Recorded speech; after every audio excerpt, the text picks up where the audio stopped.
Hey, everybody. Welcome to another edition of Coaching from the Couch. This is your Washington Commanders update, and we are your host. I'm CWall Waller, and I'm joined by Wole from the urban sports scene. I always got to give a huge shout out to Wole and the urban sports scene for collabing with Bowie TV on this live television recording that we do every day after the game. It's mostly Mondays after the game, but every day after the game or on a Monday, we try to get together and do a live discussion on all things Washington Commanders, an update from the week, an update on the game. And what do you know? It is a Victory Monday. I know. It's crazy. It's crazy. Don't even know what that feels like. I don't know how. I don't know. I just this is really odd to me. So I don't even know what this like. What's a Victory Monday? But I don't know. I forgot. I haven't lived this life in such a long time. Yeah, it took me a while to get used to it, and then I definitely just didn't remember what it felt like when it got back. I was like, okay. Okay. Oh, they won. Oh, okay. All right. So you all come on in the live television room. We're going to jump right in because, as you all know, we have a lot of conversation as always. Jump in the chat. We already see that Paul has joined. What's good, Paul? All streams.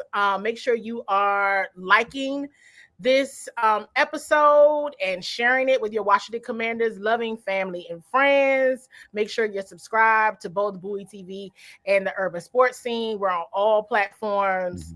There's still a lot to discuss. I mean, there's never a dull moment. So there's still a lot to discuss.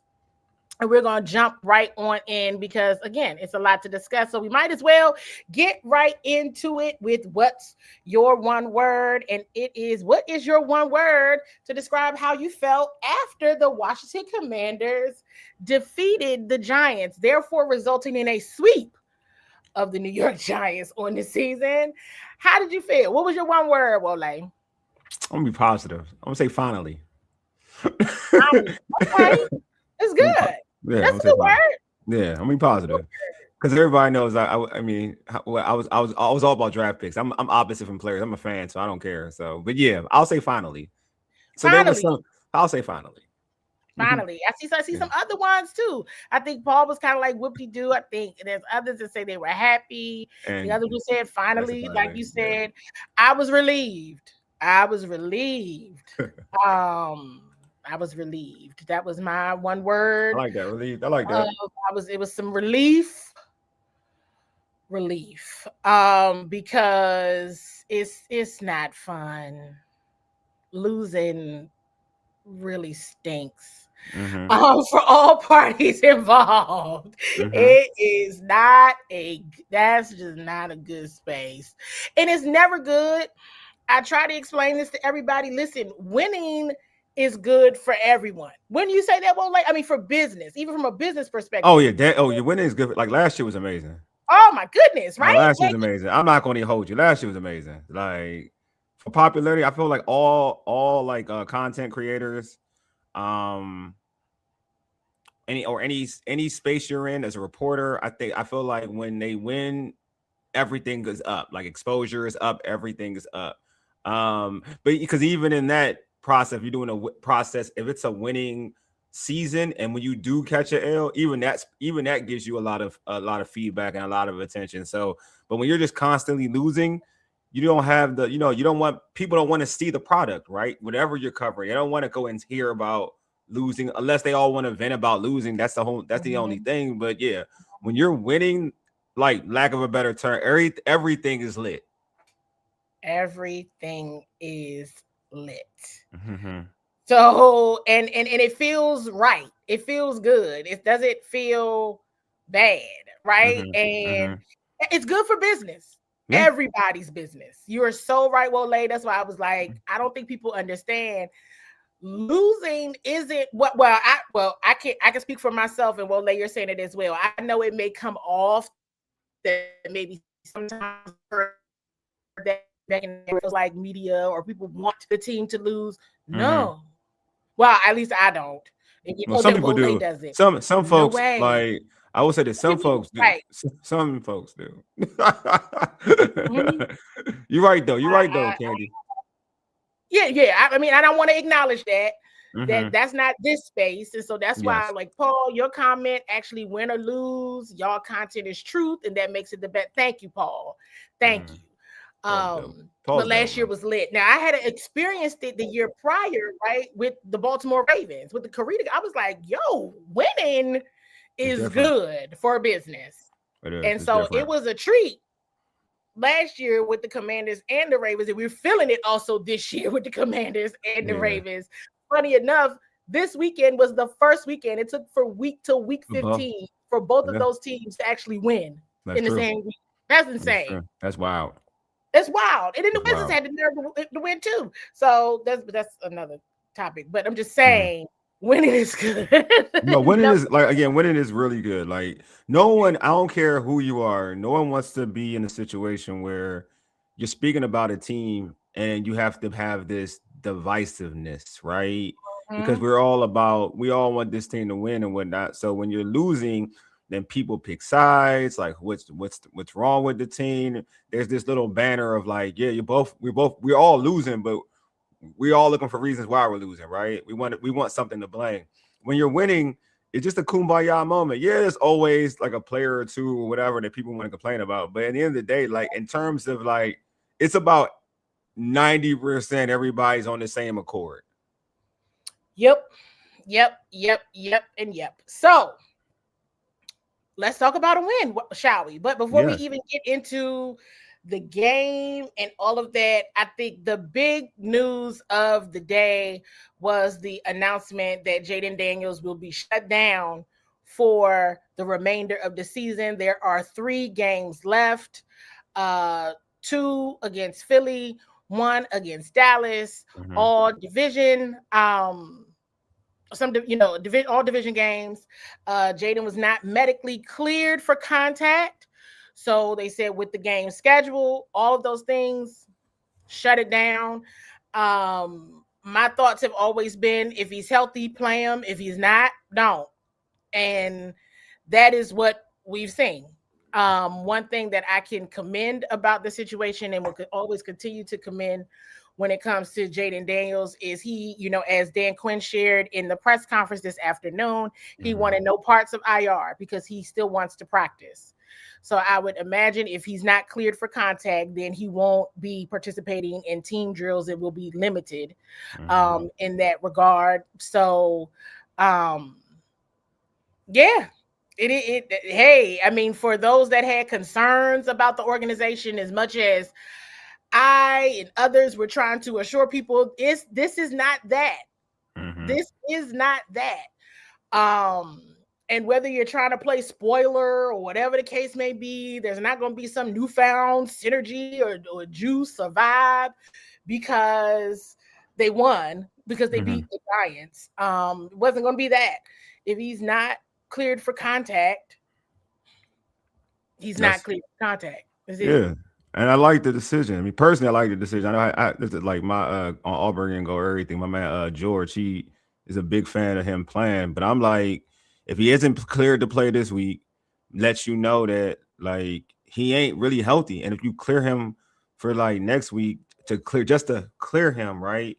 He's still not healthy. Like at the end of the day, you don't want somebody who's banged up. If he's your franchise quarterback, why have him if he's banged up? Why have him out there in the last game of the season? Doesn't make any difference to me. If he's banged up, we're not talking about a guy who's healthy. We're talking about a guy who's banged up. So for him to even see the light of day and he's banged up, it would be bad business and bad practice. Period. So I'm glad they took this route. Because if he's not 110%, I don't want him out there. And that's just point blank, period. He has to be 110% for me to have him out there for a meaningless game. If this game was about the playoffs, 1 game away from like getting to the playoffs, obviously no one's healthy. You want them out there, period. I get that. But this game, like he's banged up. So if he's banged up, there's no reason for him to be out there to play a meaningless game, and he's your franchise quarterback. I know we can look at other players, but there's levels to this. I'm sorry, there's levels to this. He's your franchise quarterback. in a meaningless game. And Pat Mahomes, I see Pat Paul putting up Pat Mahomes, what happened to him yesterday, and Micah Parsons. And Pat Mahomes was banged up going to the last game of the season. He ain't getting that work. I don't care who you are. Like, I don't care if you're a vet, rookie, or whatever. If you've shown that you're a franchise caliber quarterback and you're banged up and you're just, you're just clearing people just to make people feel good about it, just so he can play, that doesn't make any sense. He's banged up, so he shouldn't play. Yeah. I mean, literally, like, I think it's really just, it's as literal as he's not cleared for contact. Yeah. Which to me, I know that's what I'm saying. Which to me is saying, but to me is saying that even if he comes back, you could be cleared for contact, but if he comes back, right, that means he's still not 110%. You know what I mean? Like, I can be clear. For instance, I can be cleared for activity off an ACL injury, but I'm not really. I still feel tweaks and stuff. I still feel stiffness. It's not. I'm not 110%. You know what I mean? So if it was a game that meant everything in the world, and you needed your franchise quarterback, of course he's gonna toughen it up. And of course you're gonna want him out there. I get that. But since it's a meaningless game, and it's a meaningless game, when I mean meaningless, it's meaningless because you're going to ask a guy who's not 110% to play a game that has no indication on, that has no impact on the season. And you're not going to learn. And I'm going to say this: if you're going to be favoring something, you're not going to learn a lot playing that game. You're going to be favoring an arm or worried about how you land. You're not going to learn that much out of that game because you're going to be more concerned about re-injuring yourself than actually playing a football game. Seriously. And what have we learned about this staff? Like, let's be also, and that's why it was difficult to see takes about this organization, this current organization, treating Jaden or any player like past decisions that were made. Because one thing they're consistent on is if the player can't be themselves, they're dealing with an injury. To your point, if they're cleared or not, if they can't be themselves, it's a no. Yeah. Example, Chris Rodriguez, yesterday's game, and DQ said it after the game in the press conference, that was a Chris Rodriguez game. That was definitely a C-Rod game. He wasn't cleared. He wasn't, he was trending up. He wasn't, in that freezing cold. Is it worth the risk? No, not really. So let's see what you can do with what you have against a bad Giants team where somebody's got to win and somebody's got to lose. Yeah. So, it's not for what? Why? And of course he's not happy about it. Jaden's not happy about it. Yeah. He's right? a competitor. He's not happy about this. So, so I'm gonna stop you real quick. She's in the building. Hey, Mama Waller, how you doing? Hey, Ma. Everybody has to say hey to Mama Waller. Say hi to Mama Waller, folks. Y'all know the routine. As long as I need to see a couple of highs before we continue with this stream. I need some highs, man. I need some highs. Come on, I need some highs.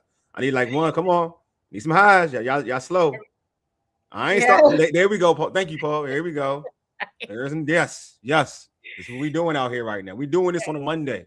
This is what we're doing on a Monday. There we go, Deluxe. Yeah, here we go. There we go. All right, we good, Candi. We can go. We can go now. I appreciate you all showing Mama Waller all the love. Seriously, thank you so much. Pops Waller watches too, just later. All right, Pops Waller. Okay, all right, cool. He watches later. All right, cool. All right, respect. So appreciate y'all. Thank y'all for being cordial. I appreciate y'all. All right, go ahead. Yes, no, thank you everybody for the love for sure. Let's get into some of the clips. Let's just go ahead and jump into the clips because we talked about the news about Jaden's injury, and then let's just move right on into some clips. Let's talk a little bit, given the injuries, right? Because that has just been a recurring topic, a carousel of topics all season, unfortunately for the Washington Commanders. And so let's get into some of the questions from last week. You all know you like to dive into clips on the offense. You heard Cliff Kingsbury talk about time on task. And that is important because if you haven't heard the term, it's basically the time that a unit or team has together in practice. to perfect and get ready for game day. So the great David Aldridge asked Cliff Kingsbury about the benefits of having players dating back to OTAs. OTAs, when you put everything in perspective, you all, OTA starts in May. So from May to June, that's time. And then we already know that some players and teams get together in between that off time as well to work out and work on things and do all that. Super champ. Thank Appreciate you. it. Thank you so much, Lisa. Appreciate it. Thank you. Thank you, Lisa. Appreciate it. All right. And so, and she's a high Mama Waller. She's Mama Waller getting all the love. There you go. Yeah, Mama Waller be getting all the love. All the love. Yes. I love it. I love it. I love it. Yes, thank y'all so much.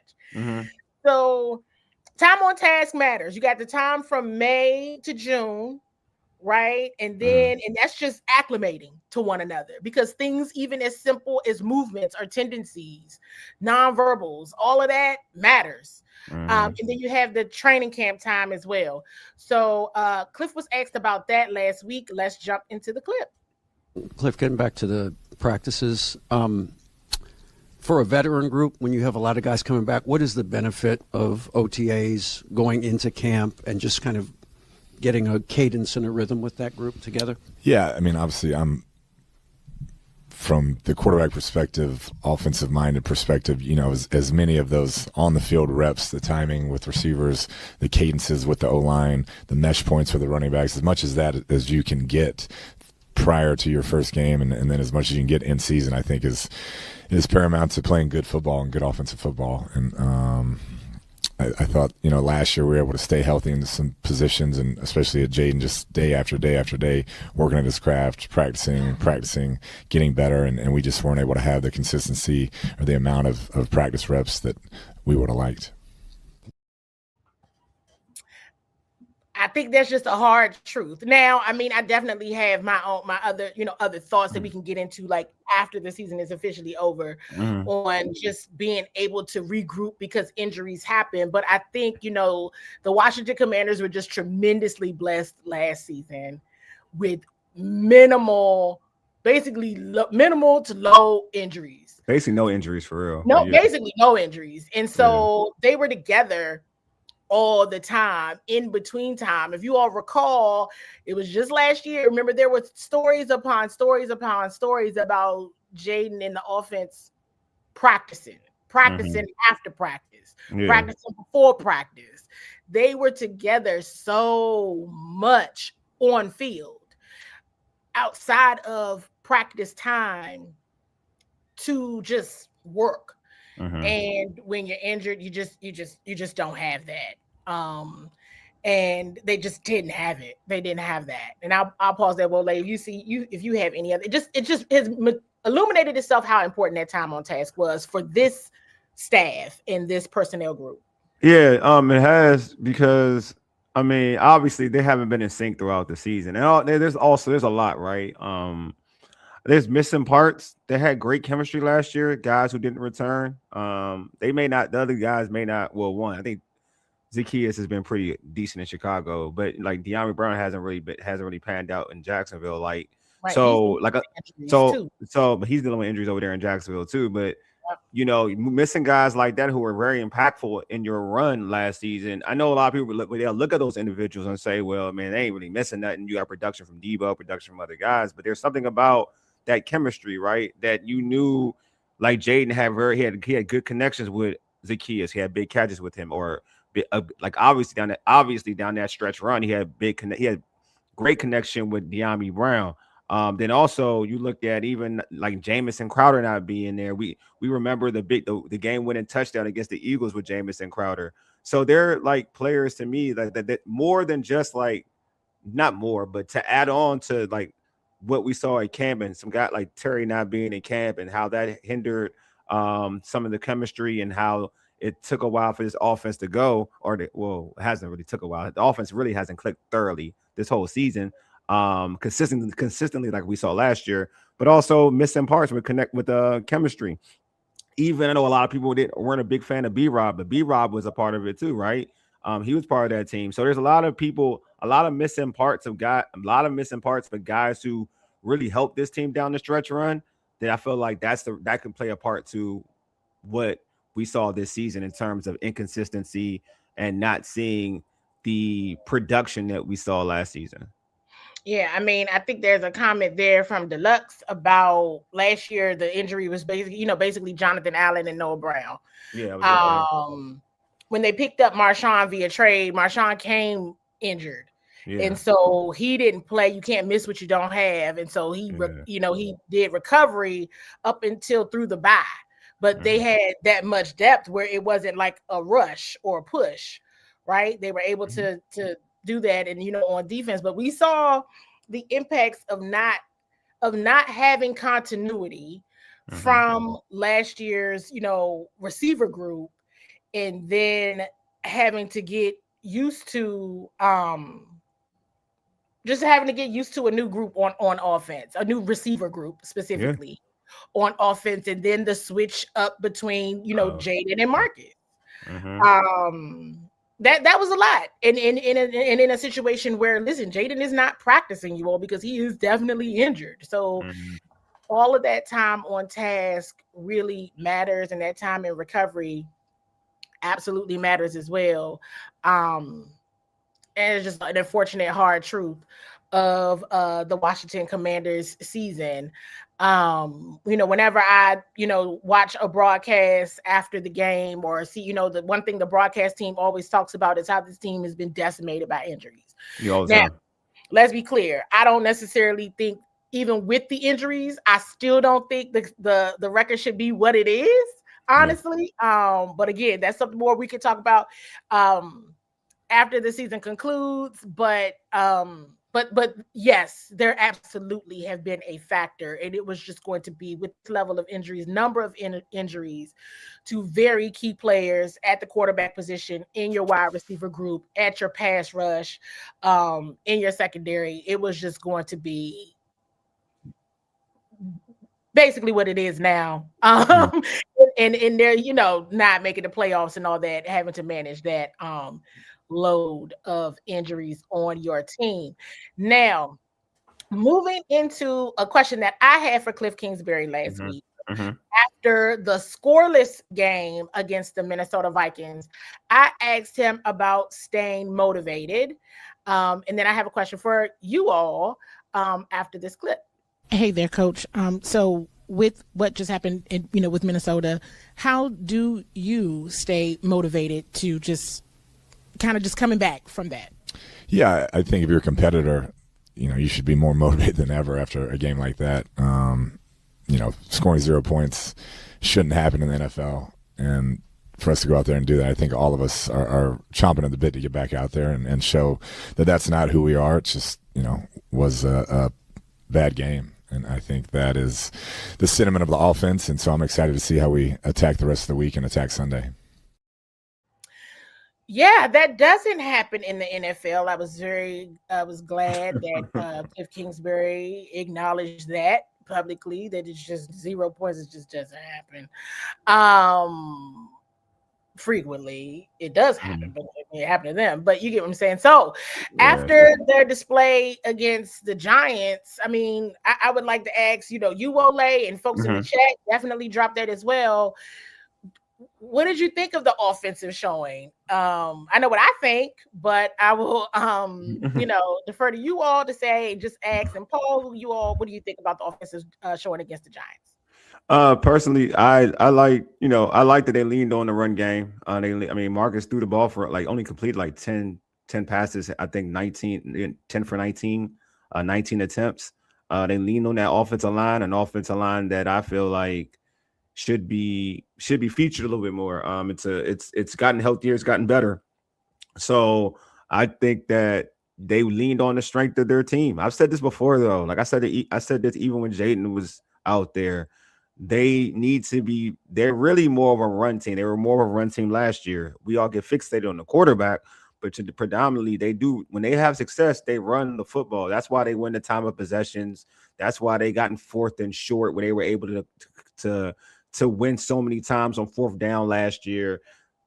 They are more of a run team more than an air and out team. So I feel like looking at that what the O-line did, leaning on the O-line, leaning on the run game, they showed what we all knew they're capable of. You know, like you said, Candi, this running back room is uber talented. You said this in the offseason. Rodriguez went out, then you saw Bill. Bill looked refreshed. Bill looked like the Bill that everyone saw in preseason and in camp. And he ran well and he ran hard. He wasn't looking for the home run play. He was taking what was available, and it showed. It showed that he learned through that stint where he wasn't running the ball he wasn't effective running the football. You could tell that he learned. And they, again, leaning on the run game. I wish they had done this earlier, to be honest with you, because you kind of saw signs of it. You saw that they were capable of running against anybody when they ran well against the Denver Broncos, which was a high-powered defense, and they ran on the Denver Broncos. So I wish they would have had this mindset earlier. If they had this mindset earlier, maybe this season would be a little different.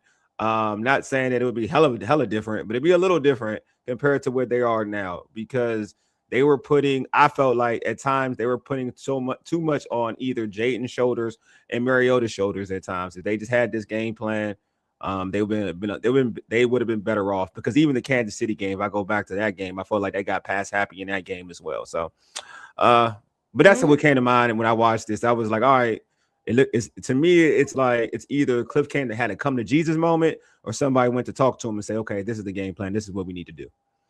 And I mean, unfortunately, I think one of the underlying themes of the season, in a number of ways, Wole, is things that have been done too little, too late. Yeah. Mm-hmm. But yeah, we're gonna talk about that in the off season. But yes, with the running, you know, that has been a point of emphasis for myself. Like, I don't understand why they're not using this room in the manner that they should be. And I felt like they should have been when they were effective, and even when they were effective, they went away with it from in so many different instances. You really saw the offensive line. You know, we've been talking about offensive line play really since that Denver game. I mean, they've been improving, getting better especially with Sam Cosmi back. That was his first game in week 7 in Dallas, but you've definitely seen a progression of that line. Going back to Bill, kudos to Bill. What I really appreciated was when there was a fumble, when he fumbled and it was recovered by Josh Connolly Jr., they went right back to Bill. Mm-hmm. I appreciated that. Our fellow colleague, Lake Lewis, tag Lake, let him know we talking about him, showing him love. Lake said, he was like, you know what? After that play, they need to go right back to Bill. And sure enough, they went right back to Bill, and he made a play. And that's how you learn. Because even if folks are saying, well, you wish you didn't win or whatever. Hey, listen, if they didn't win yesterday against that Giants team where everybody saw that, just somebody's got to win and somebody's got to lose. Okay, let them lose. Let the Giants lose. Let them lose, because this is woo. And so I mean, look, you guys see those sad faces in the locker room. For a person like me, I don't have to. So I'm like, you can go ahead and lose. I don't care. Yeah, I don't. No way. No way. But there's still opportunities for learning moments. Definitely. Like going back to, because there was some tough fumbles though, right? Like Marcus had 2. He averaged one every game. At the end, but with Bill getting that fumble and having that fumble, hey, I'm like, Josh Connolly Jr. had 2 holes, but he also had 2 fumble recoveries. Somebody should give him a high five for that. That's good. Because both of those could have been disastrous. Mm-hmm. If they weren't recovered by the Commanders. Mm-hmm. And so, but those are still games and learning moments for the young guys. Mm-hmm. Right? So when everybody's talking about the young guys, this is what I'm saying. When I'm like, they're playing, let them learn, let them deal with this fumble, get it back, do it again, and make a play. What are you doing with the opportunities when you get it?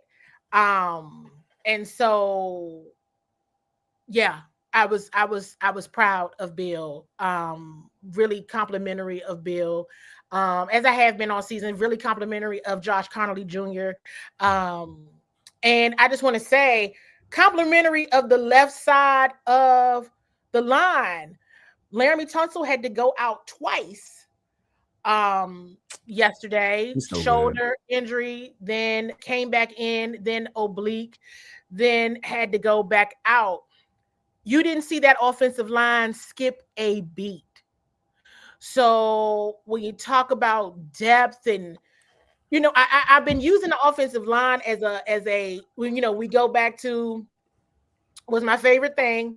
Y'all got to know what my favorite thing is of using your clue. Yeah, of course. There you go. When you go back to, okay, what is this organization doing? What is the plan for the future? How are they doing? Look no further than the offensive line. Okay, because they did make changes to that offensive line. As the season has progressed, you have absolutely seen a difference in offensive line play as they've gotten used to one another. And when Laramie Tunsil went out, at least against that Giants defense, you didn't see them miss a beat. I don't even think you didn't see them miss a beat. And then you also got to shout out offensive line position coach Bobby Johnson on that as well. And you still got to go back to the running backs. I've been talking to y'all and just getting them ready. C-Rod went down. That would have been a perfect. Oh, hey there. That would have been a perfect game for Chris Rodriguez, but you still didn't see the run game was utilized, and you saw them score. You saw them get down the field, like you said. Well, they controlled that time of possession. So these are still promising aspects of the team that I don't want to get lost in the shuffle of how bad the record is. And how they've definitely gotten smoked in a lot of different things. Like before, it's like, well, what has been good? What do they need to keep doing, and what did work? And so I think that is continuing to be a bright spot there for the offensive line and the run game. Let's move into defense, and then we'll show some clips from yesterday's game. After yesterday's game, because when they win, you get like all the players in the world want to come. I know. Everybody know that. So this next clip is going to be a longer one, because this is from my question to Coach Quinn last week about turnover margin. And I think yesterday in pregame, I said I was going to share a couple things, and I told Wole this, I think, over the weekend. And I just said, hey, I've been doing some fact finding on a few things. One of them was turnover margin. It was turnover margin. And what did we see? A Mikey Sarenstill pick. Like, I did get a little excited. I'm not gonna lie. Because that was literally after that conversation, or after that question asking with Coach Quinn. I did some fact finding. And yeah, it was good to see Mikey get one, because I talked to quite a few defensive players, and he was one. And yeah, it just came to life. And I was like, I love it when I see a conversation that I've had all week long really come to life. Maybe, but this is a long response here from Coach Quinn, because I could tell last week it's a hard question. So let me play it, and of course, drop in the chat your thoughts and all that good stuff as usual. Hey, Coach. So I wanted the non-jading question. Turnover margin, tackling margin. From a turnover margin perspective, that's something that the team has tried to hit last year and this year, not really hit the mark there. So when you I would say there was things I liked better about last year's turnover margin, because we ended in the plus. And so I'll push back a little bit on that. This year, couldn't agree with you more. Imperfect. So with that, what are some of the contributing factors you think, now that you've kind of taken a look at all the games, of why you're not hitting that mark? You ended, like you just mentioned, you hit the plus at the end of last year, but not there this year. Like most things, it's not just one specific one. Defensively, certainly like to hit the quarterback more. That's oftentimes where some fumbles can come, and you get more, recovery of fumble chances. So that's one spot. We started playing a little bit more vision zone over the last few weeks. see if we could come make some collisions, knock a few balls out on the ones that are, caught, even though they're caught in front. Could we go get the contact and create some hits in that way?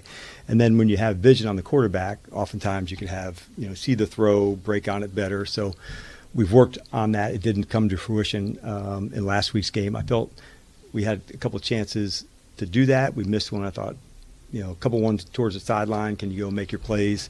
The interception Bobby had a week ago was in a zone where he was able to see it and go break on it.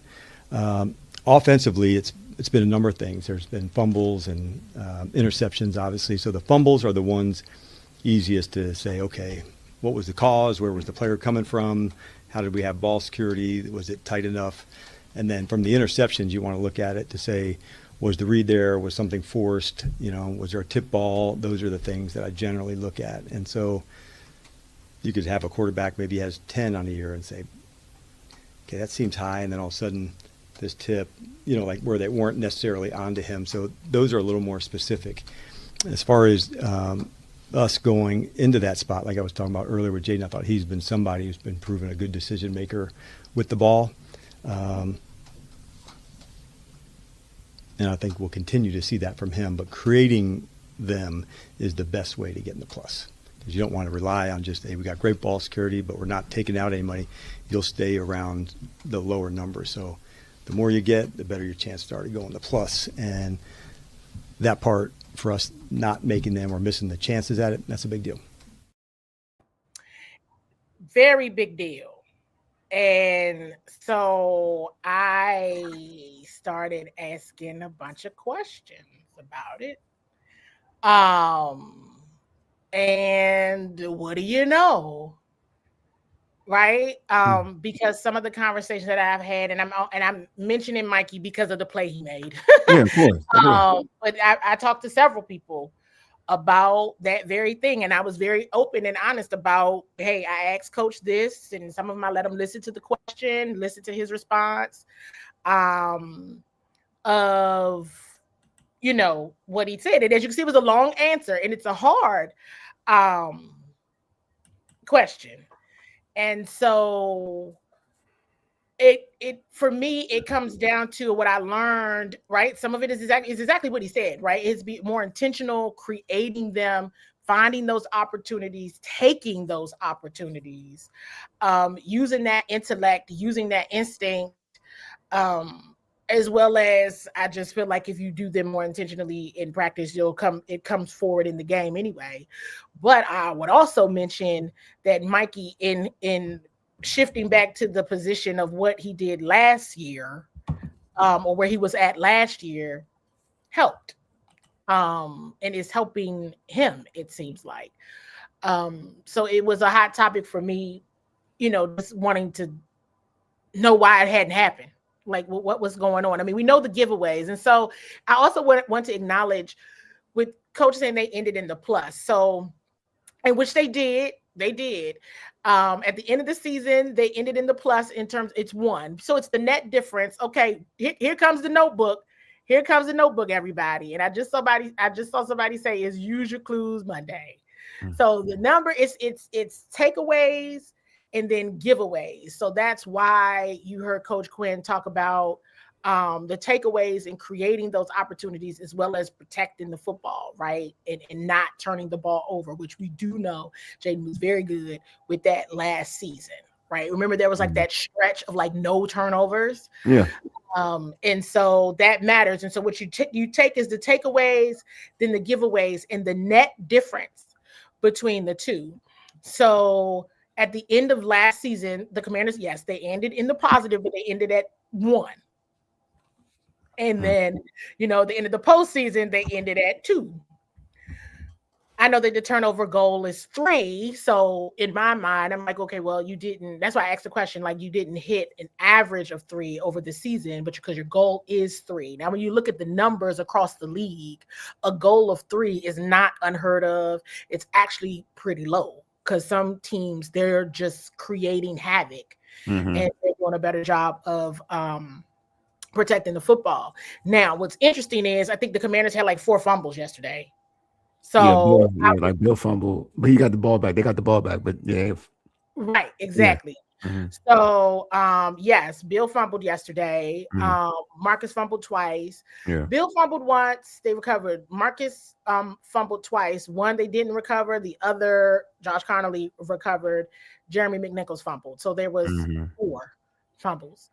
And so there's plenty. You can see the numbers. That's another thing. And maybe, after the season, after the regular season, we can go through all the numbers of the teams, of where they stand. Because now you're getting into this nerd candy. Like, I'm looking at numbers as Mhm. well as doing the eye test as well. And then, talking to people, using my clues and collecting my data accordingly. So, but it was nice to see the effort there on defense. It was nice to see it, because these are still games you want the young guys to play. Mikey Sanders still is a young guy, right? Trey is on IR, but you still need to understand the who can do what around here, and who you're building around. So it was nice to see him make that play. Didn't know if you had any other thoughts there, Wole. Yeah. I want to add. Yeah. I want to just respond to some of these comments, because I totally agree. The lack of pass rush made the DBs look bad. Yeah, I mean that does hinder, because pass rush and secondary play go hand in hand. If you're out there too long, if you're not bringing in cover, if you're not bringing any pressure, and a quarterback has time, that means you got to stay in coverage that much longer. So I agree with that. Like, the pass rush has been, like, obviously the lack of a pass rush has been an issue. Phil says, trying not to call out names or position groups, but which no pass rush is going to be major focus along with linebacker. Yeah, I just think, like, again, the pass rushing is definitely an issue, and I feel like if last year they generated more pressure, and that helped out the DBs last year. This year they're not generating as much pressure. And it's not like they generated a lot of pressure last, like thorough pressure, but it was enough. This year they're not really getting to the quarterback like consistently. So I mean, Frankie was creating havoc. He's not really creating havoc with the quarterback this year. You had Fowler, who was getting sacks. Your Dorrance Armstrong had a decent year last year as well. He's missing this year. He was missing a lot this year, but he started off like gangbusters. But he started off like gangbusters.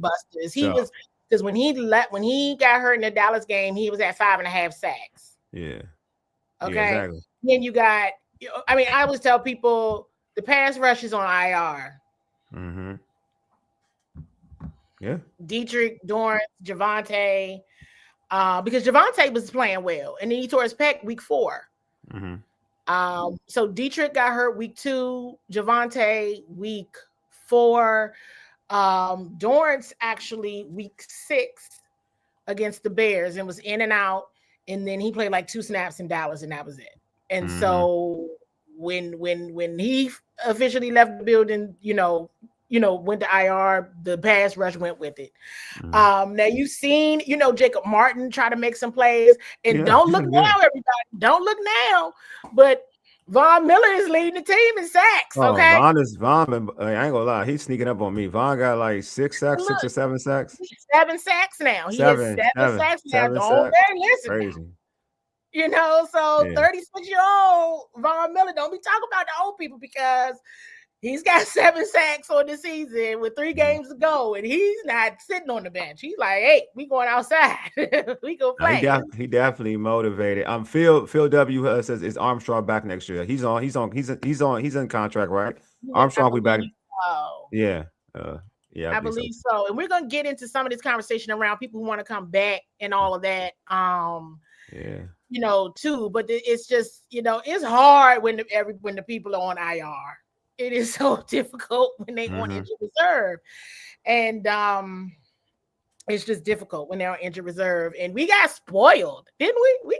Everybody got spoiled. Even as I talk about it, I laugh and joke around with colleagues like, "Yo, we spoiled," because it was, and I think I realized it week 5. I think I shared this story with you all, which was in LA. I was like, remember last year, you all, where we had like no expectations of anything, and it was like, it was like they won and everybody was in shock. Like they were good. It was in shock. Now we were sitting in there doing all our pre-games and doing all our stuff. And it was like, now we like, they better leave here with a win because listen, if they not here, we got some questions. Like now it was not like that. It was just last year. Now it's like they got some explaining to do because this is not what we watched. I don't know what this is, but they got to fix this. And so, takeaways are a thing. I'm going to always look at, because here's one thing we definitely didn't talk about, which is still a challenge. It's tackling. I mean, it's always they're just like, at the end of the day, no disrespect like to this team. A bad defense is a bad defense. The tackling, that's going to be a situation where they got to get fixed. In the offseason, they're going to have to find. It's either there's a couple of things they're going to have to do. Either they're going to have to change how they go about training camp, mini camp, or whatnot. That's one. Yeah, I mean, or the other is just bringing better players who tackle better. That's another thing too. My thought is whatever it is that you want to see, like going back to turnovers or going back to tackling. Like here's the thing: I brought up Von Miller. Let's go ahead and bring up Bobby Wagner. Say what you want. He the best tackler on the team, and in a team that is notorious for not being good with NFL has a lot of bad tackles, though. That's true. The NFL does have a bunch of bad tacklers. That is true, Phil. They do. There's a bunch of bad tacklers. And it's like, but somebody's got to tackle somebody. You know what I mean? You at least got to catch them. You got to do something. Or if whoever is going over there to tackle, the second person needs to go knock the ball out. You need to do something. You need to go get the football if you're not going to tackle. That's all I'm saying. You got to choose your struggle. If you're not going to tackle, you need to at least go over there and get the football back to the offense, because you can't just not tackle and let them keep going down the field. You have to figure something out. You got to pick a struggle. And in a perfect world, you would have individuals that could do both. Right, that is going to be intentional, study film, be tracking the quarterback, be tracking the football, and can tackle. I like Paul said, bad tackling is a number one characteristic of a bad defense. That's a fact. Yeah, that's a total fact. You can't tackle, you're not a good defense. Right, and like you said, is that's what people are doing in the league, but it's like, but that's bad. That's not good. The good to like defenses, and we've seen them. Defenses like Seattle, defenses like the Houston Texans, like they tackle. The Texans, that's what I'm saying. They smack. Texans, I told you when the Seahawks came, I was like, look, Mike McDonald, they down there, they over there in Seattle putting on a clinic. He's putting on a clinic. That is a former defensive coordinator who you can tell he was a former defense. You know, that's the role that he played, and that's the mindset that he has. Same for Houston. Same in Houston. Same in Houston. My dad, Pops Waller, he loves Houston, and that's why I always share with folks as well. Like, watch other teams play. Watch them. Yeah, man. Because these guys still out here tackling. Anytime I watch Houston, my jaw drops. I'm not gonna lie to you. That is a tackling, aggressive defense. Houston is elite tackling. It's elite. It's quietly very good. They're very good. Like if their offense just wakes up a little bit, they're instant. They lit. You can forget they lit. Like I don't even know you beating that. Their defense is so. They would be the new Kansas City Chiefs. Yeah, their defense. I agree. Like for this year, because they vicious. They've taken the time. So you got to go back to, like, even with the tackling is bad, but you got to find those diamonds in the rough. Whatever your goal is, right? Whatever it is, you got to find people that align to that. Yeah. Right. Because now you're not so much teaching them how to do it at the pro level. They know that that's what you do. It is what it is. And so it's the off season will be interesting, to say the least, for this team. But you still want to see like the Mikey pick. and then getting the ball down the field. I mean, it was like I had to kind of let it made me smile because of the conversations last week. But it was also like it made me smile because like I said, the conversations, but it was like they turned into Avengers Assemble. Like as soon as Mikey got the ball, it was like everybody knew he had the football. Like the whole defense knew he had the football, and they were like, we're going to try to navigate this to get down the field. 55 yards is pretty good. Yeah. Yeah, that's the thing. It's not just the interception; it's to make the play with the interception. Make the play with the exact. Don't just catch it. Yeah, move, get down. Yeah, he made it. He made a play and almost took it to the house. It's just like you want playmakers. That's why I said like whatever happens in the offseason, and some I think Deluxe said it, which is important to know. Like this team does have players in premium positions, so they got a quarterback, great offensive line. I think this offensive line is going to be great. You got a number one wide receiver. You got two good young corners. You know what I mean? Like you have premium, you have guys that you going into the offseason, you can build around these guys, and you should be, if you do your job correctly, you should be in position to have a bounce back year. But yeah, back to the game though. Yeah.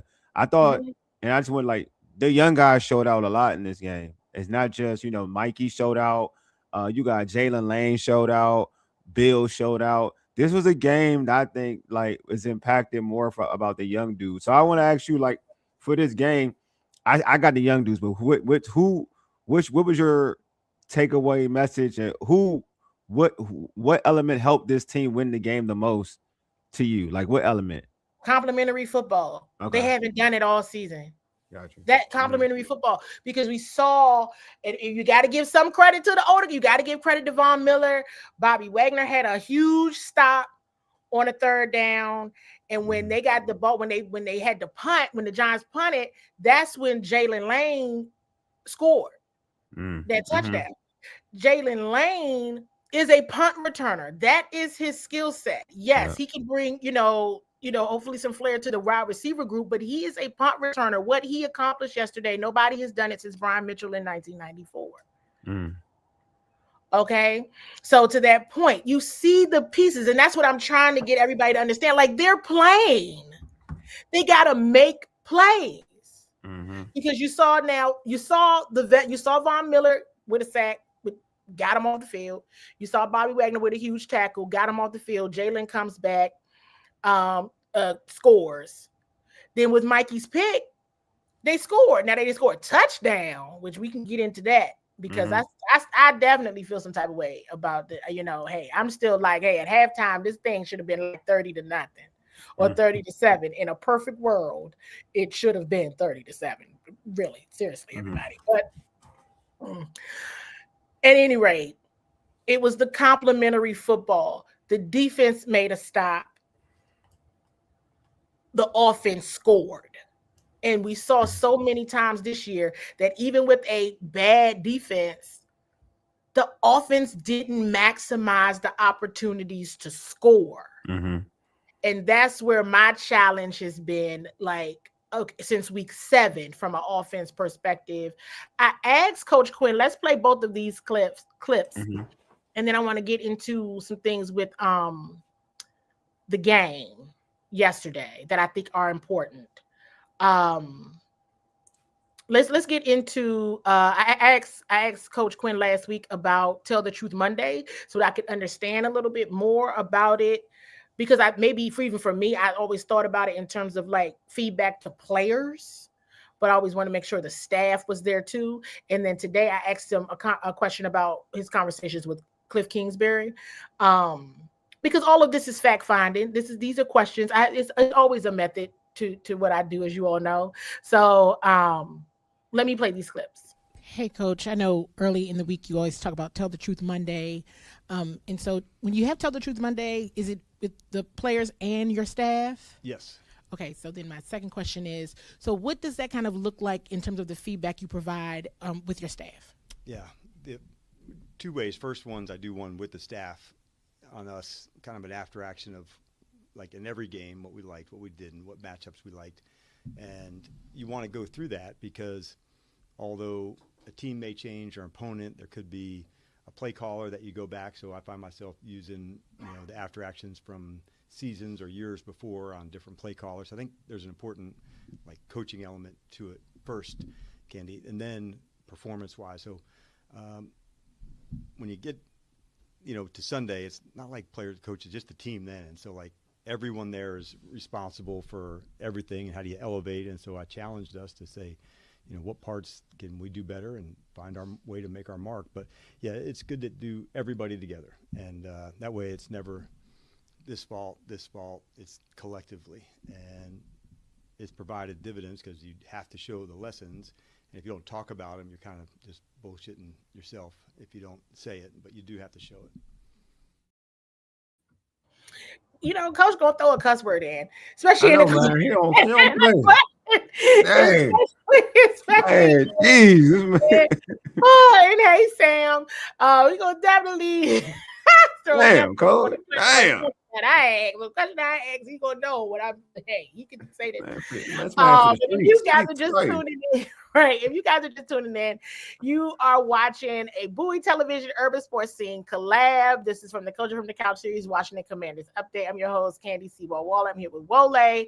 We're recapping the Giants game, talking about all the things Commanders, and moving on to another clip. And this one is from today's press conference with Coach Clam. Hey there, Coach. With so much movement on the offensive side of the ball due to injuries, what have your conversations been like with Cliff Kingsbury? How have you all worked through this? Yeah, we early in the week, that's when we discuss, okay, what would the plan look like? Who would be in? These are the available receivers or tight ends. And so we start from there, Candi, of trying to be what would that initial 48 look like? Okay. And then once you have that plan, it's kind of easier to begin of what and who and how to game plan. And so that was, for instance, this week having some guys back, and then also having Zach out. And so how does that balance into it? So if you can start at the beginning of the week, then you can adjust to say, this is who will feature, this is how we'll go. In the training camp, it's pretty vanilla, where you're at. And then once the season begins, how we put people in different spots. So we start at the beginning of the week, and then we work from there. And then it's been good to have some other guys work in that hadn't been a part of it. And, guys like Burks, who's, okay, there's something here that we want to continue to develop. And we still dig in on guys like that too. Thank you. You're welcome. So listen, when I ask these questions, trust me, we're going somewhere with it. Hey, you win, that's great, fantastic, very good. Okay, but you still have to understand and know, where is this, right? Where is it for real, and where did it really go wrong? What are some things that need to change? Because you still need to build on the next season. See, your mom, she has to get up very early tomorrow. Okay, I understand. No, I understand. You still need to be able to build and see, right? I'm so glad in my question he mentioned, okay, guys coming back, but now Zach is out, right?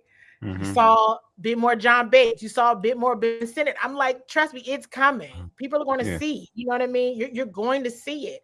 And then what illuminates is the guys who were already there and getting those reps that are now making plays, because they have put in a position to do what? Succeed. And to the point of Coleman, if Laramie can't go, you will see Coleman. You saw him end up coming in there quite a bit because Laramie had to go out. The same thing happened in Kansas City. When Laramie had to go out with a hamstring injury in Kansas City, Brandon swooped right in and made it work. That piece is important. So important on that offensive line. So you can see the intention and the deliberate nature that the team really took with that position group. Yeah, I think Laramie. Well, Laramie Tunsil is just on a whole different level. I think it's good to have a left tackle like him. Like I've missed having a left tackle like him since Trent's been gone, since Trent Williams been gone. Like this is different. I know Brandon Coleman played well in reserve, and he played well. I thought he played well last season, but there's levels to this, man. Like this dude, man, is God. Like you. Are you happy with Laramie? I don't think we talked about this. I love Okay, all Laramie. right, Like, very good. I love Laramie Tunsil. I'm like that is one position I don't have to worry about. Like when you have there's when a pass rusher gets a pass rusher gets through, I'm never like that's Laramie. I'm like it's gotta be somebody else. Like I don't even look at Laramie. Like I'm surprised when he gets beat. I'm like Laramie got beat. Is that possible? Like Yeah, that's where I'm at with him. because it doesn't That's happen. this is where I'm at with him. Like I expect like the best edge rusher to go to Connolly's side. Like I just expect it. Like I know that people like I look at it and I'm like people don't want smoke with Laramie. It's amazing, man. I've been so that like when people talk about off season moves, I make sure I say that. I mean, there are a lot of moves I didn't like, but there's a lot of moves I did like. I do like. I do like. Like I like Laramie. I like Debo. Like those two. I know somebody was saying that like they'll let Debo walk. I'm all for re-signing Debo and Laramie. Like those two dudes, I think you should bring back easily. Because I've been impressed with both of them.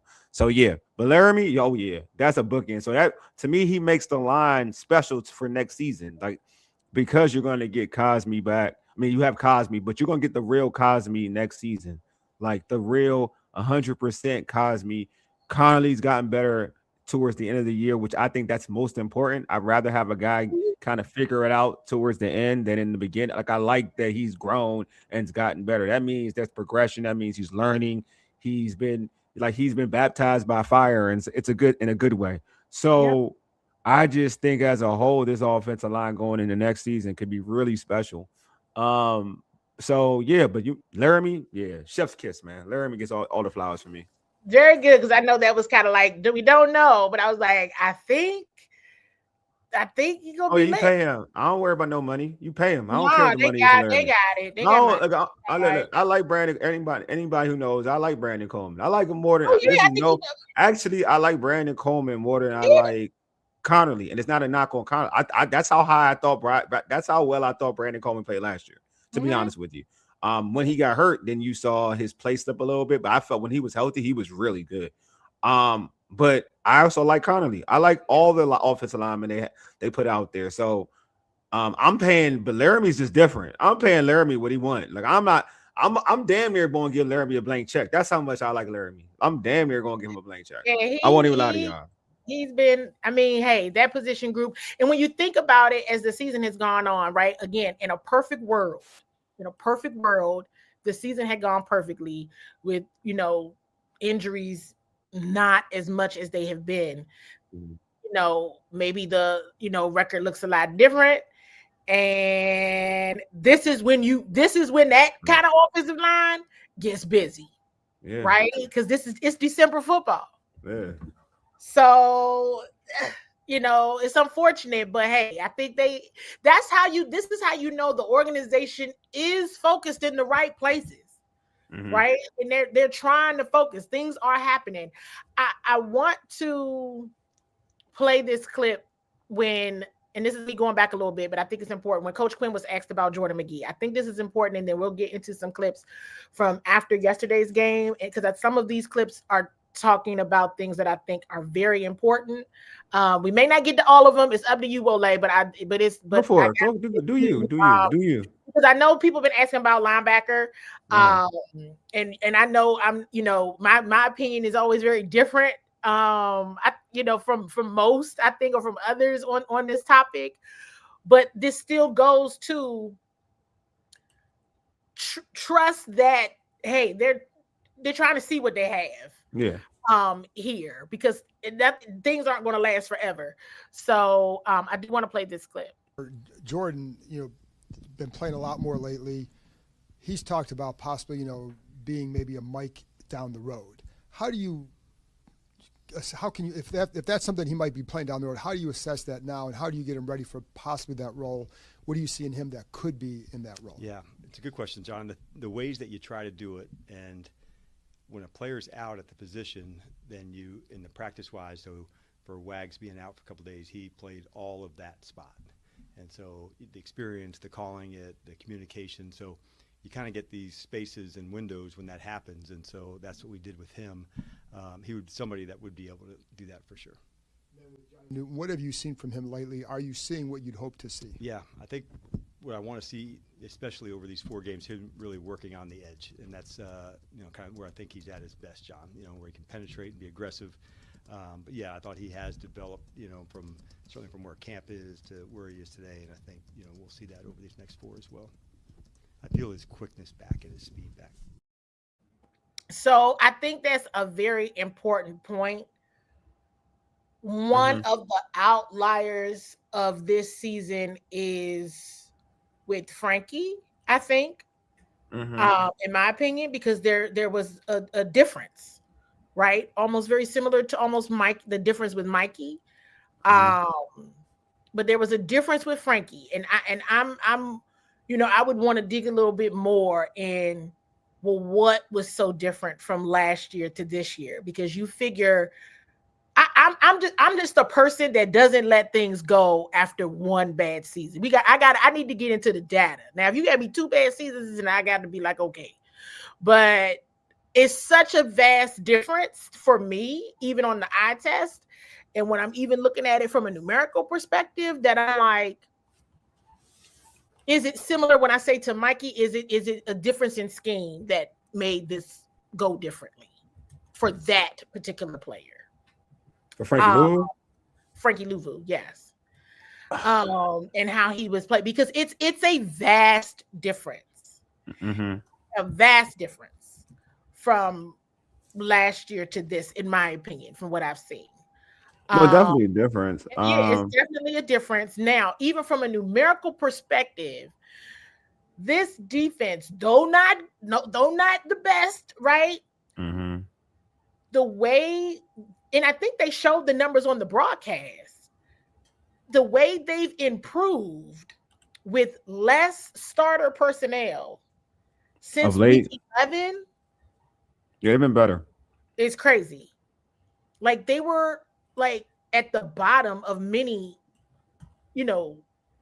categories. I would have to look back at it and see. But now they're like middle of the pack again, which is kind of okay. In the last few years, it's like, dang, it's that much of a difference. I would really want to do some research there on just the bad. And now, but I also would need to say, because of the difference in the numbers of how they've improved since Dan Quinn has taken over the play calling, I'm not certain if it's player execution or if it's play calling schematic.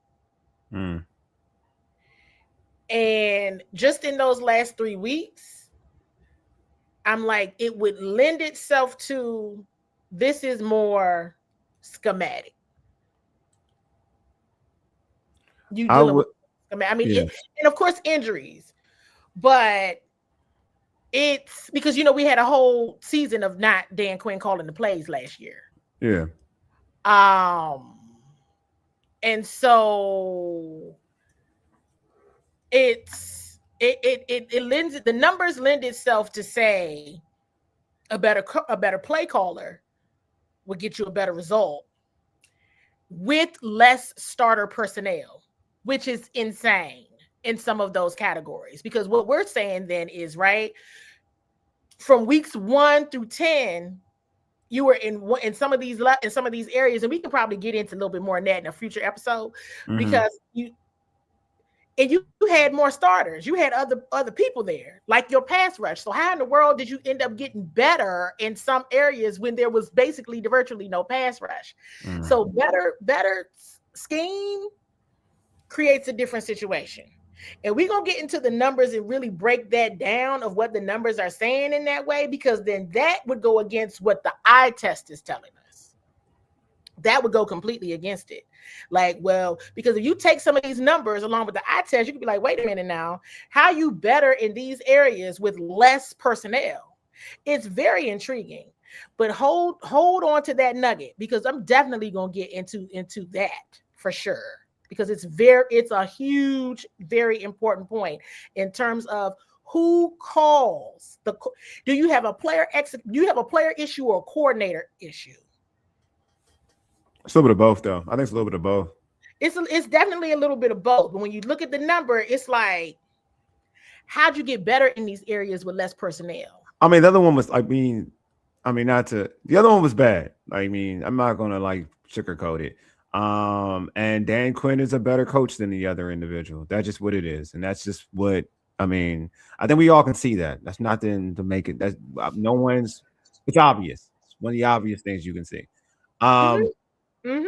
Yeah, I just think that, and which comes to Frankie Louvu, it's the scary thing about Frankie Louvu. Like I want to go back into that is that like he had like last year was probably his best season in the NFL, right? Absolutely, 1,000%. And then you look at like he had 8 sacks last year. In 2022 with the Panthers, he had 7, and the year in 2023 he had 5. But before then, it's pretty much what we're kind of seeing right now. So we don't know. I guess the question is, like, what is Frankie Louvu in the grand scheme of things? What is he really? Is he a flash in the pan type of individual, or is he what we saw last season? You know what I mean? So the question still is kind of out there. Like, yeah, we know he plays hard, he works hard, but we don't. In terms from what we can see from his body of work and his career, he's not a consistent. Like, he ain't a consistent killer from year to year. No. So like that, I don't know if you can rely on that to be that to rely on him to be that kind of player. Now, I think he's a good complementary player.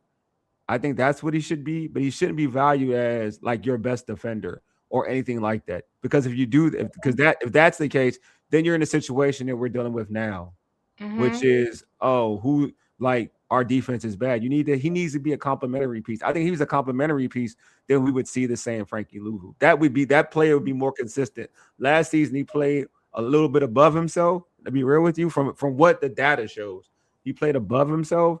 Therefore, like that's you can't sustain that type of play from year to year. But I think that becomes a challenge because you get some people like when they were in their prime. So you start talking about their youth and all that, where it's like, well, why didn't you? Why didn't you sustain that? Yeah. Right. Because then that would lend itself to say, well, clearly you were successful in the Joe Witt defense. Yeah, you could, but like it's like you are, for instance. Yeah.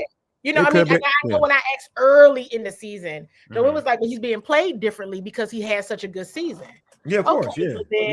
Then I had different, thoughts on that too. It was kind of like, okay, now also in Frankie's defense now with the hip drop tackles and this, that, and the third, now you probably just don't even know how to tackle or what you're doing because you're like, I'm gonna get fined. I don't know what to do anymore. But before all of that happened at the beginning of the season, it wasn't good. And thank you so much. Yeah, thanks to Super Chat says Cliff got to go. Only Smash Mouth wins and keeps a quarterback upright for 20 seasons. We must hire us old school OC. Our O-line built for it downhill and all day nasty football. Fire Cliff. Now he blew 4 easy wins. Hey, look, I appreciate the super chat, boss. Thank you so much for the super chat. Thank you. That's for Zion. I appreciate you. My bad. But it goes back to you need people that can tackle. You need people that can. There's examples like we were saying earlier of defenses that are tackling and that are getting takeaways. That's what you want on defense. That's what you got to go out and get. Okay, because here's where I'm not. Just because they're younger, if I'm watching missed tackles, if I'm seeing missed opportunities to create chaos or a takeaway, like I could see that. You missed that. You missed that there. Or you missed that tackle. If that's what you want to be when you grow up, because that's what they be saying. That's all I'm saying. Appreciate that, man. Things, it's just something to note. Now, I want to go to a question that Nikki Javala asked Coach Quinn last week. Now, this is kind of going to get into culture. We're going to close the show out with talking a little bit about culture, playing some of the clips from yesterday, because I've been seeing something for a while now. And Nikki asked about it. So I wanna show this because this is a very, very important point. We saw a number of the injured guys come out during the start of practice. I don't know if they've been out to other practices, but just seeing a number of them stick around for their rehabs, was that something they've chosen to do? Was that something you asked them to do? No, I didn't ask them, but it was good to see that. And with Wise and Trey being out there, I thought, like, old head, the young guy coming out, I thought what a good mentor he is in a lot of ways to a lot of people. And when you have teammates like that, it goes a long way. If you would follow Bobby around our building, he wouldn't just be hanging out with the linebackers and, like, being able to share insights and wisdom, and that's something that Wise has. So, no, I do like that, though, Nikki, from them. So it's interesting because he brought up Bobby, which he continues. I'm like, this man leads the team in on a team that notoriously misses tackles, and people want other people to play. Why you don't have more tackles than Bobby Wagner? It ain't because he got 100% of the snaps. It's because these people are missing tackles. They're missing a lot of them. We see it. There's a lot of missed tackles happening out here. It's not good, okay? Especially when you have an example of teams that make tackles, where their team is tackling. Everybody on the defense is tackling. They know how to tackle. So you know it's not good when there's only one consistent tackler on your defense, and that person happens to be 35 years old. They're the most consistent one.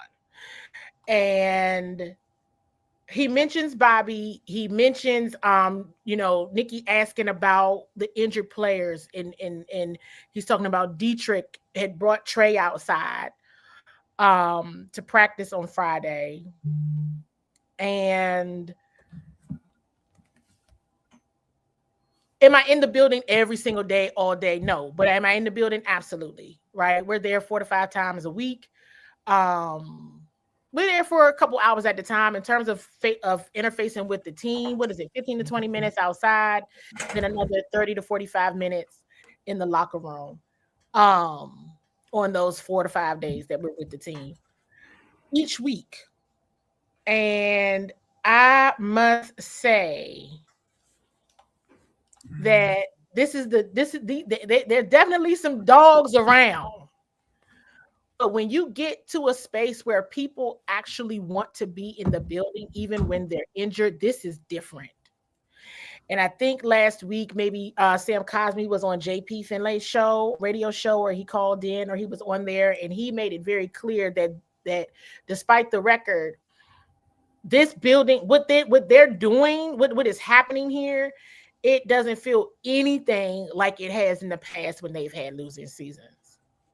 It's nothing like that, you all. So I would always encourage people, if you don't believe me, believe Sam Cosmi. You know what I'm saying? Believe the people that are saying these guys, these players, because, and I've talked to other players who this is their first year here and what they're experiencing. And they've said any other place, these people, everybody would have checked completely out. They wouldn't even want to be here. They would be like, it's not that. It's just not that. And culture is where it starts. When you see injured play, I saw Zach Ertz every day last week. That's a shame. That's tough.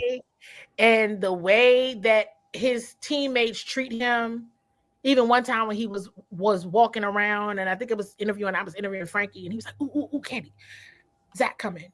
And I was like, huh? Because first Zach coming through, and he's just as kind and pleasant. The fact that these guys want to continue to be here with the record the way that it is, still in recovery, still doing all that, that's amazing. And that is a credit to the culture that Dan Quinn has built, that these guys don't want to leave or just find it as a way to go home. I've seen everybody repeatedly. The fact that Jaden isn't like, put me on IR then. All right. And he's like, no, don't IR me. Don't IR me. Mm-hmm. I want to practice. Okay. All right. You know, they want to be out there. Trey was in crutches on a boot. Dietrich, we know the injury he had, and he's come out, you know, with that. And I felt like I wanted to take a moment because there's been so much about Dan Quinn getting, you know, in the what I've been hearing, the grumblings about Dan Quinn getting fired. You mean from like social media and stuff like that, right? Social media and just the loss of the locker room. It's not true. Not true at all. And they just click. And so I'm gonna, and if you don't believe if you don't believe me, hopefully you believe Sam Cosmi. If you don't believe Sam Cosmi, I'm gonna play this clip from your favorite commander, Terry McLaurin. Okay. Ain't everybody's favorite. Ain't everybody's favorite. Right. Because maybe you believe Terry. I'm gonna play something from Marcus as well. We'll get into some more clips, and then we're just gonna play a couple clips, and then we gonna sign out. So if y'all have other questions or anything for me and Wole, please drop them in the chat. We're gonna start taking questions now. And then I'm just gonna play these clips because much of this is very much about the culture, you guys. And yes, I was happy to see smiling faces. It just felt better. You know, I was happy to see Josh Harris jumping up, trying to dap up all these fans as he was going until he was trying to reach them. So he was jumping up, trying to dap everybody up. I was happy to see him happy. It's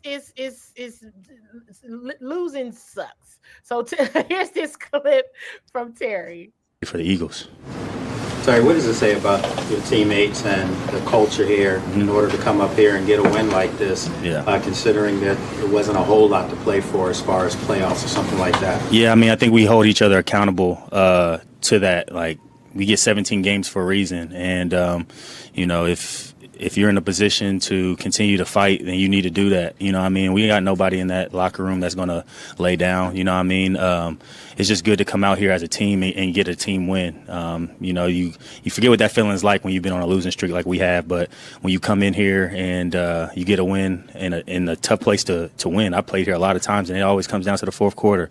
That's how the NFC East games go. So you definitely feel good because, you know, all the work you put in this past week, you know, the times that we've lost, like, you get a win and it feels good. So we got to find a way to harbor that feeling. Figure out a way offensively just to take care of the football better at the end, so we could put away teams instead of letting them hang around. But, you know, we'll take this win and we're going to come back better next week. That's from Terry McLaurin. Okay. And if you don't believe me and you don't believe Sam Cosmi, believe Terry McLaurin. Okay.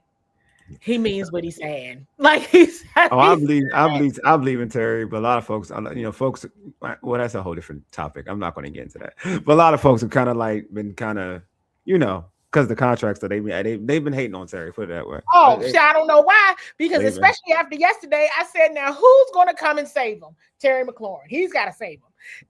Beautiful play. Yeah. Beautiful play.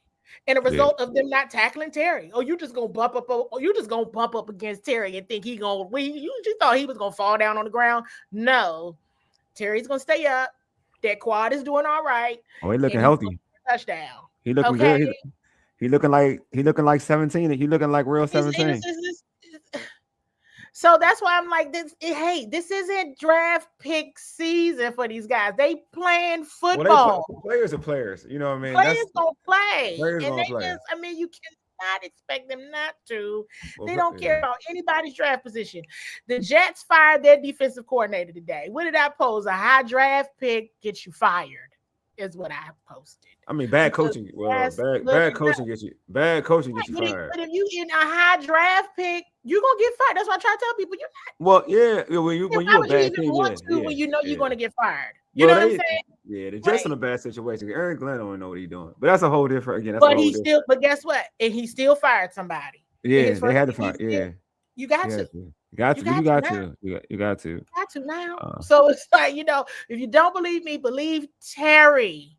Mm-hmm. Okay. Now I'm gonna play this clip from Marcus as well, and I see some questions. I got some questions. I got some questions started. I'm gonna play this one from Marcus, and then we're gonna go to the questions. Mm-hmm. the team engaged in that way? I'm sure you've been on teams before where that hasn't been the case. It starts up top. Q does a great job of making sure day to day we're competing. And when we have that type of atmosphere and that culture, you can't help but just kind of fall in line. And you got to give credit to Q. Like you said, I've been in places where this can go very ugly very quickly. And they keep finding a way to keep our guys engaged and find ways to improve. How much did the last loss really sting and maybe even play a role into getting this win? Yeah, I mean, that one was definitely tough, and I think looking back on it, we could have all played a little better. But with that, like I said, with that being said, like guys just found a way to just grind it out. Nobody packed their bags. Nobody was worried about what the outside noise was. We found a way just to kind of get back to work and put 3 great practices together and continue just to build a foundation for what's coming next. So, and it was real, y'all. It was real. Last week, maybe like on Wednesday, because I did ask Marcus about the state of the brotherhood, and he was like, "Hey, it's clean," and it was public. I don't, I'm not gonna quote his whole answer, but I see it, and I talk to people directly as well. Well, if it was bad, y'all, I wouldn't bring this up because I don't have time to gas people. And so they still acting like normal. And then I have 2 more clips, but we're gonna get to the questions first. One from Jaylin Lane, one from Mikey Sammerstill. I got Phil. Phil has a question. Condi's a rookie, man. Best pass rusher on his side. So start Paul at guard next year. Chris Paul, should he be starting at guard next year? I mean, yeah, if he's back and he hold on to his starting position, I think he should be. Yeah, I think he's I think he locked. I think Chris Paul has the potential to be a Pro Bowler. That's how high I am on Chris Paul. That's how good he's played to me as well. He stood out like in how I talk about Tunsil is the same. Chris Paul is in that realm. Like he's been awesome. He's been dynamic at guard. Santiago says, Candi, do you think AP will sign more players to multi-year deals? Yes, but with that. I mean, well, I guess you're saying in next season. Well, let me be clear. I guess his approach has been kind of like the 1-year deal. Yeah, thing. that's what he's saying. So it depends, right? Like if they're here, and they're on the roster, but if not, you have to kind of see. I think he's absolutely capable of doing that. I mean, they did it for Sam Cosmi. They've now done it for Terry. They did it for Revo. They did it for Percy. Like I think I think he's talking about like free agents, like non free agents. I think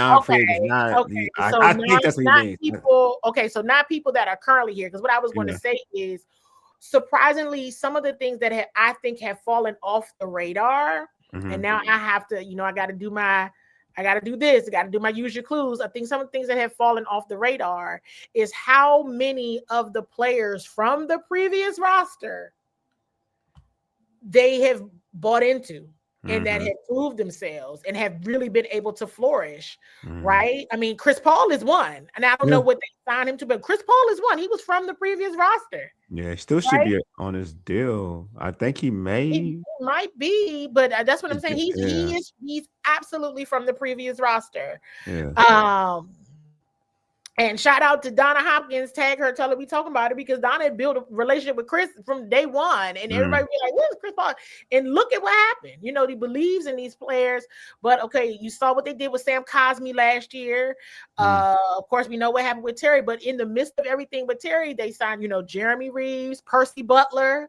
Like they've done some things in that regard. So in terms of free agents, I think one of the things that I've been sharing with people, and I think they would do multi-year deals because I think they had Frankie on one when he first came. I think they had Austin Eckler on one as well. Yeah.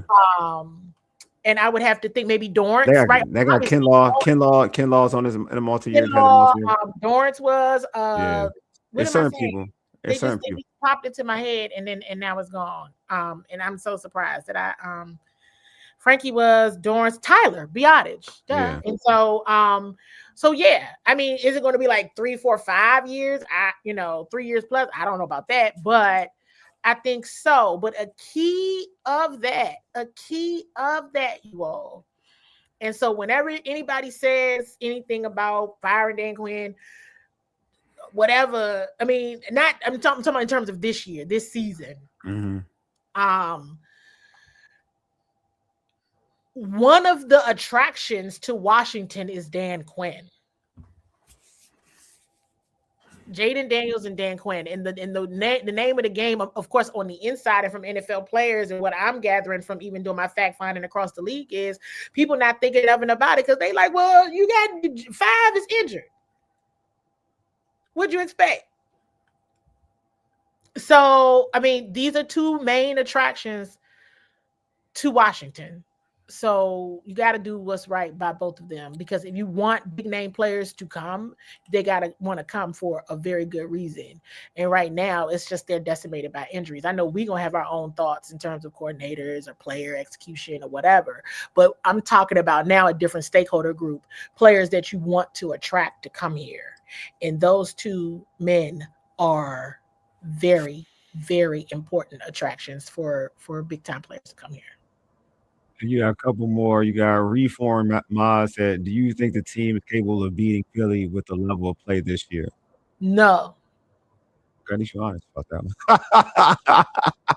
one. We got I mean, I would like to be pleasantly surprised. I mean, that would be cool, you know. Yeah, that would be. I mean, because it's going to be packed with Eagles fans on Saturday. Christmas Day is going to be packed with Cowboys fans. You know, they could dig deep. Maybe somebody will see that I said this. They'll be like, I do think that after the game, I'll get, you know, saw that you said you didn't think we were going to beat the Eagles, and I'll be like, I didn't, and I like to be wrong. So it is. What it is. I'm more concerned about the Eagles' defense than about their offense at the moment, but that can change too. Deluxe said, did you see what you expected from the tight end room? Thoughts on tight ends this week? Is there an update on Yankoff's injury? No update yet on Colson Yankoff's ankle injury, other than he has one. So no other update there. It was interesting because there was a couple plays to John Bates, and it looked just like Zach. I said, oh my gosh, he looks just like Zach now. Now they're all going to be Zach Ertz. It's like they're all going to end up being Zach Ertz. And so, like, because it doesn't look like. But no, I didn't see all that I had hoped. I think there was one play that was definitely set up for Ben Sinnott, and Marcus had to throw it away under pressure. So that play from an execution standpoint didn't materialize. I believe that was what that play was going to be. But Ben Sinnott did a tremendous job in blocking because, you know, John Bates went into another role. So I've seen a bit more of him from that perspective. We'll see what happens Saturday against the Eagles, because I do absolutely anticipate him, especially if Colson has to be out. I expect more to be seen and actually in a gameplay perspective be called for him as well. Shout out to Ben Sinnott. He had a big play. Shout out to him. He did.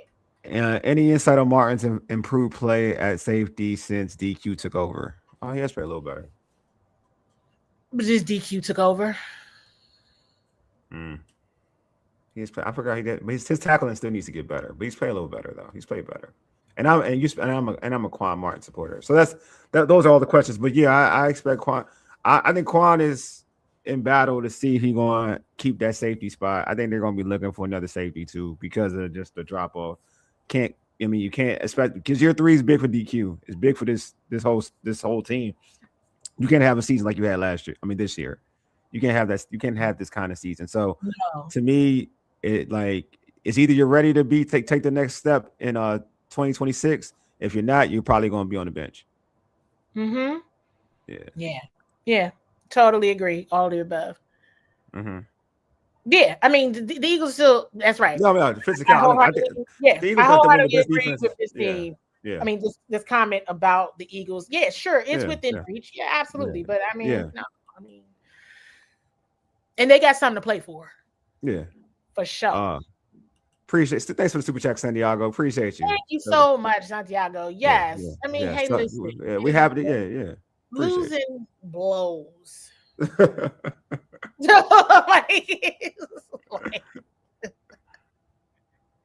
Even when they were winning, I was probably the most negative I have been all season long yesterday. And that was because I normally enjoy my time at MetLife Stadium, but it was freezing in that press box. It's cold though. That is cold. Miserable. Everybody in the first 2 rows were all wrapped up. Oh my gosh, I just didn't enjoy that experience at all. And so I was negative. I was very, very negative. I was negative about it. Appreciate you, Paul. Thanks for super chat, Paul. Appreciate it.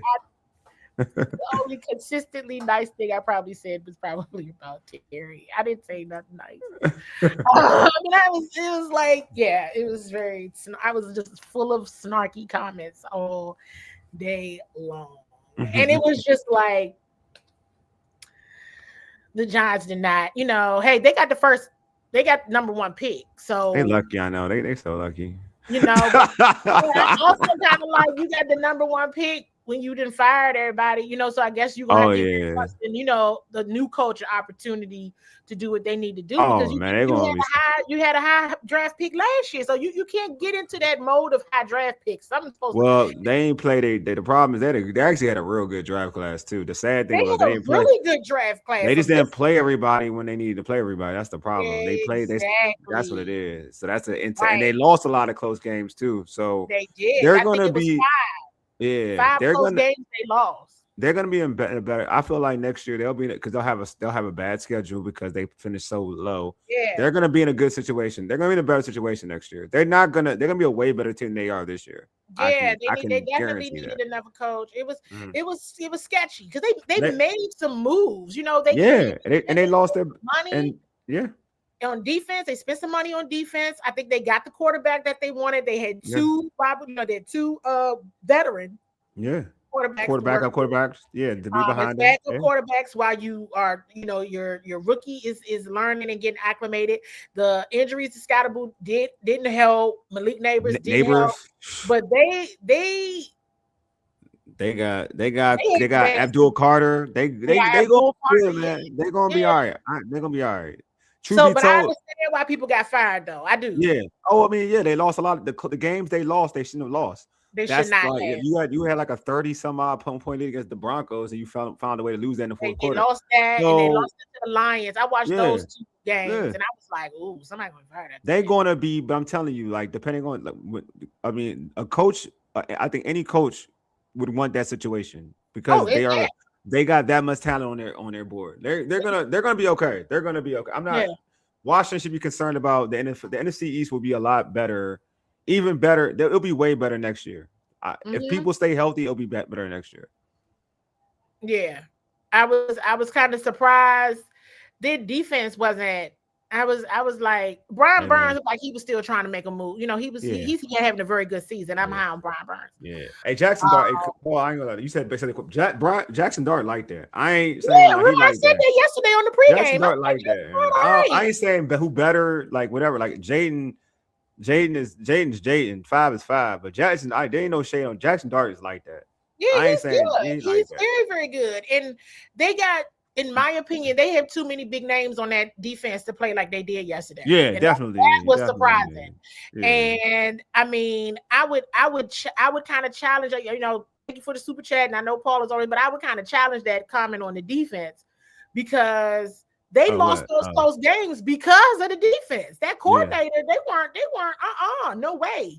But that just goes to show how you can have all these pieces and it still not mesh on game day, or your coordinator. They stacked defensively. They stacked defensively. It just does not. Because even yesterday, I was like, man, the Commanders really could have lost that football game. Oh yeah, I mean Marcus almost. That's a holder. Marcus almost. We gonna stay positive, but Marcus has won a game. I'm not gonna lie to y'all. Marcus has won a game where you scratch your head and like, why are you doing that again? Why?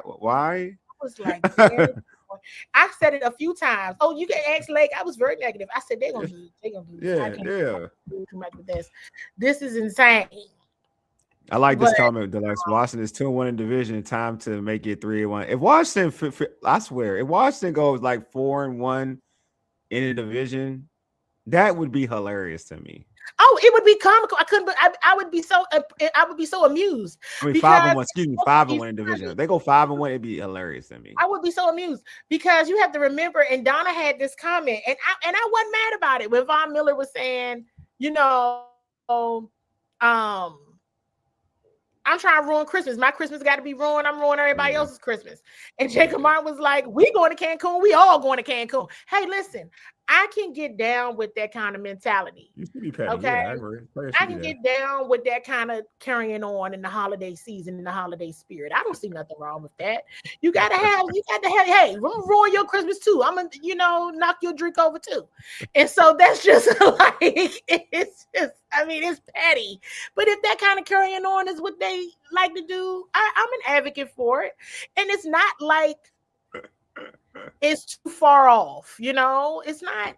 It's just, to Coach Quinn's point, 4 turnovers, thank goodness 2 of those were recovered by Josh Connolly Jr.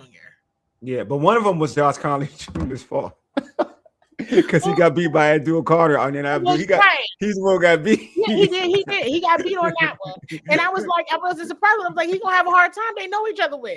Yeah, from the talk. Well, that was, truth be told, that was his claim to fame, that why he got drafted in the first round is because he so-called blocked them very well in college. So everybody was like, they have to draft him because of that.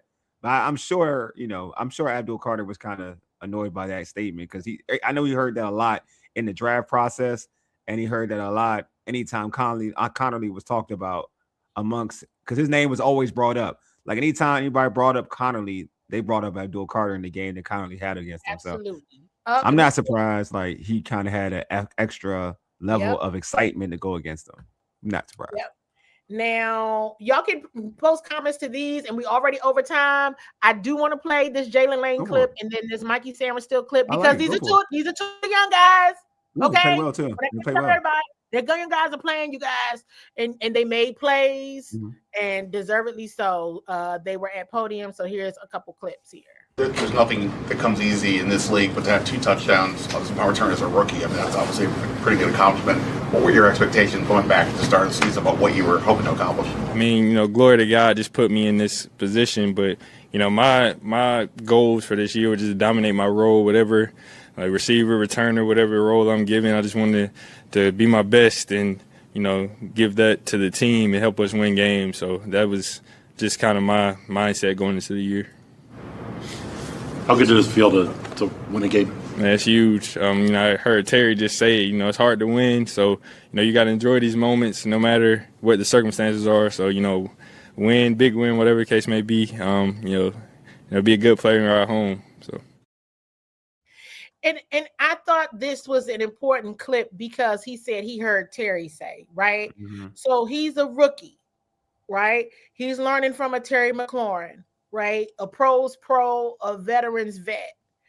If these guys start walking around with a loser's mentality, what is that teaching the rookies? What is that teaching the young guys? Because these are the young guys and the rookies that this organization is going to build around, the guys that they drafted. So the veterans have to show up a certain way. They have to be a certain way because this is who they're around all the time. And this is who they're learning from. And that was a prime example of these guys are sponges and they listen. That might sound subtle. Somebody else gonna miss that.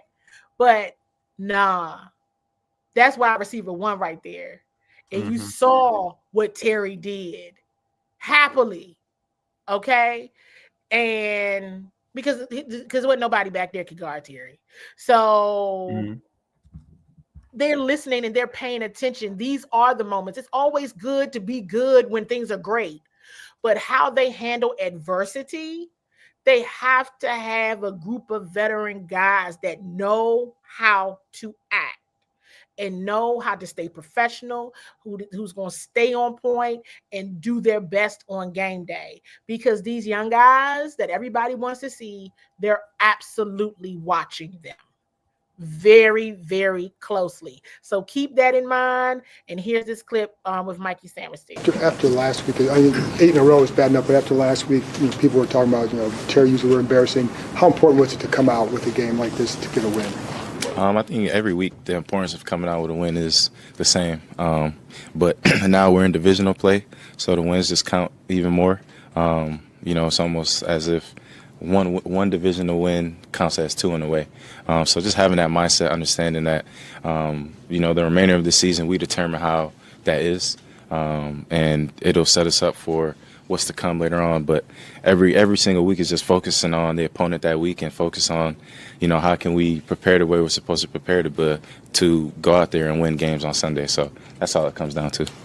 Whether it's vets or young guys, you guys are all the same, but with the young players, you and Jaylin and Bill all had big contributions today. But it's nice to see all of you guys, the draft picks, have this kind of an impact on the team. Yeah, I think it just goes to how we prepare as a unit. Like you just mentioned, whether it's vets, younger guys, doesn't really matter. It's the standard and the preparation that goes into what we do. We all hold each other to a very high standard, and every single day that standard has to be matched. So just making sure that, we're preparing how we need to and just coming out and having fun. At the end of the day, it comes down to having fun out there because that's what this game is. And so I think when you're able to do that, when you're able to prepare very well, you're able to go out there and perform in a way that there's no stress. And, the results like today happen. Yeah. So that is the last clip that I have. I hope everybody enjoys the Victory Monday. I don't know if anybody else has any questions for me or anything like that. Well, ladies, you have anything else? Yeah, I wanted to say, like, in terms of young dudes, man, like, I'm happy for Jaylin Lane. He kind of like he needed a play like that. But I feel like he's over the last couple of weeks, he's kind of played better anyway. Non-special teams, so I feel like he's starting to get his confidence back. And that play kind of, I hope, can propel him for the remainder of the season to play, not just be a returner, but just in terms of playing wide receiver in the slot and making big plays for the team. And then on the flip side, for obviously speaking about Mikey, everybody knows I'm a Mikey. I root for Mikey. I'm a Michigan football. It's like my favorite Michigan is like my favorite college football team. So. And I've seen Mikey play. I've seen Mikey for years. So I've seen him in college. I've seen him now in the league. Mikey's a playmaker. Mikey lost. It seemed like Mikey lost some confidence this year. But I'm just hoping that for Mikey, the remaining games being tested by some of the best receivers in the game, you're going to see AJ Brown and Devontae Smith. You're going to see Lamb and Pickens. You're going to see some guys through this stretch run to help help him fine tune his craft. But also I would like in the off season, I feel like a lot of players, it's easy, and especially being a young individual. I'm putting out all young players who had success last year. It is easy to kind of feel yourself. I just hope a season like this for those dudes, the guys who had success last year and maybe have not played the same way they played in year one, is to kind of take the all season serious and they now know they can have a season like this, right? Rather than the season they had in year one, they can have a season like this. So hopefully this makes them better players. Yeah, you don't know what bad feels like until it's bad. You know what I mean? Correct. So you know what the high feels like. Now you know what the low feels like. For the rookies that just came in, they only know the low. They know the high from college. But and so they know what the low looks like, but you have to know how to handle the low. There you go. Yeah. So your Zach Ertz, your Bobby Wagners, your Von Millers, your Dietrich Wises, all these guys who are Super Bowl champions. Let's be clear. Dietrich Wise and Jonathan Jones are Super Bowl champions. Mm-hmm. They played Zach Ertz too. Tom Brady. Yeah. Right. So that's why I was named. I think some people forget, right? No, all those players you named, all of them players, Bobby, all of them won Super Bowls. All of them. They know what it takes, whether or not they've lost a step or whatever the case may be. Mm-hmm. Exactly what you just said, Wole, is so key.